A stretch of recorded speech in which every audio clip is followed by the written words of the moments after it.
மதுரையை அலறவிடப் போகும் எடப்பாடி அதிர்ச்சியில் திமுக தலைமை. இந்த மாதிரி தினம் தினம் வெளியாகக்கூடிய அதிமுக சம்பந்தமான அனைத்து விதமான அரசியல் தகவலையும் நீங்க உடனுக்குடனே தெரிஞ்சுக்கணும்னு நினைச்சீங்கன்னா நம்ம சேனலை சப்ஸ்கிரைப் பண்ணி ஃபாலோ பண்ணிக்கங்க. அப்படி இந்த வீடியோ பிடிச்சிருந்துச்சு அப்படின்னா ஒரு லைக் பண்றதுக்கு மட்டும் மறந்துடாதீங்க.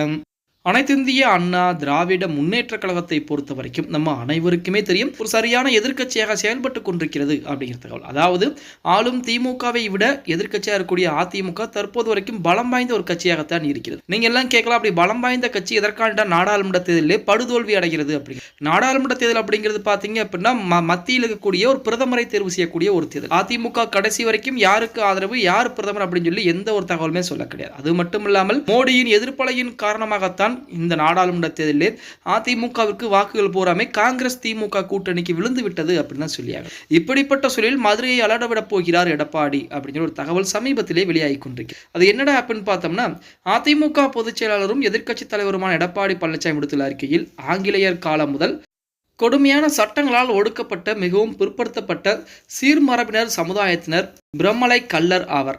இந்த சமுதாய மக்கள் கல்வி ஒன்றே தங்களது வருங்கால சந்ததியின் வளர்ச்சி என்பதை உணர்ந்து எளிய பொருளாதார நிலையிலும் தங்களுக்கு தாங்களே கள்ளர் காமகன் பாண்ட் மூலமாக தங்களது நிலங்களையும் கடும் உழைப்பையும் கொடுத்து அமைத்துக் கொண்ட கள்ளர் சீரமைப்பு பள்ளிகள் மற்றும் விடுதிகளின் நிர்வாகத்தை பிற்படுத்தப்பட்டோர் நலத்துறையிலிருந்து பறித்து உள்நோக்கத்தோடு பள்ளி கல்வித்துறைக்கு மாற்ற முயற்சிக்கும் திமுக அரசை கண்டித்து கடந்த 17ஆம் தேதி அறிக்கை வெளியிட்டிருந்தேன். அந்த அறிக்கையில் திமுக அரசின் இந்த நடவடிக்கையினால் இதுவரையில் அச்சமூக மக்களுக்கு கிடைத்து வந்த கல்வி கற்கக்கூடிய தளங்கள், வேலைவாய்ப்பு, நொடிய வரலாற்று அடையாளங்கள் அழிவதற்கான வாய்ப்புகள் போன்ற பல அடிப்படை உரிமைகள் பறிபோகும் என்பதால் கள்ளர் சீரமைப்பு பள்ளிகளின் நிர்வாகத்தை மாற்ற முயற்சிக்கும் நடவடிக்கையை திமுக அரசு உடனடியாக கைவிடாவிடில் பாதிப்புக்குள்ளாகிய கள்ளர் சமுதாய மக்களின் கோரிக்கையை வலியுறுத்தி அதிமுக கண்டன ஆர்ப்பாட்டத்தை முன்னெடுக்கும் நடத்தும் என எச்சரித்திருந்தேன். திமுக அரசு மக்கள் நலன் சார்ந்த பிரச்சனைகளை குறித்து எந்த ஆக்கப்பூர்வமான நடவடிக்கையும் எடுத்ததாக வரலாறு இல்லை.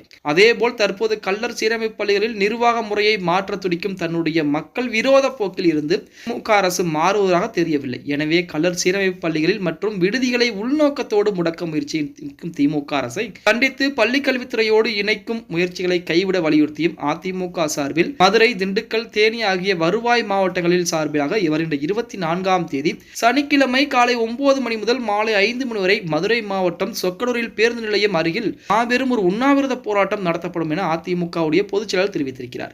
திமுக அரசுக்கு எதிராகவும் அதேபோல கள்ளர் சீரமைப்பு பள்ளியை அதை பள்ளிக்கல்வித்துறையுடன் இணைப்பதற்கு எதிராகவும் பார்த்தீங்க அப்படின்னா தற்போது அண்ணன் எடப்பாடி பழனிசாமி வருகின்ற 24ஆம் தேதி மதுரையிலே உண்ணாவிரத போராட்டம் அப்படின்னு சொல்லி ஒரு உண்ணாவிரத போராட்டத்தை அறிவித்திருக்கிறார். அப்படின்னு இது திமுக மத்தியிலே மிகப்பெரிய ஒரு அதிர்ச்சிகளையும் ஏற்படுத்தி கொண்டிருக்கிறது அப்படின்னு சொன்னா அதுக்கு மாற்று கருத்துக்கள் எதுவும் சொல்ல முடியாது. ஓகே गाइस, வீடியோ பிடிச்சிருந்தா மறக்காம ஒரு லைக் பண்ணி விட்டுருங்க. அப்படி இந்த வீடியோ ஃப்ரெண்ட்ஸ் அண்ட் ஃபேமிலிக்கும் ஒரு ஷேர் பண்ண மறந்துடாதீங்க.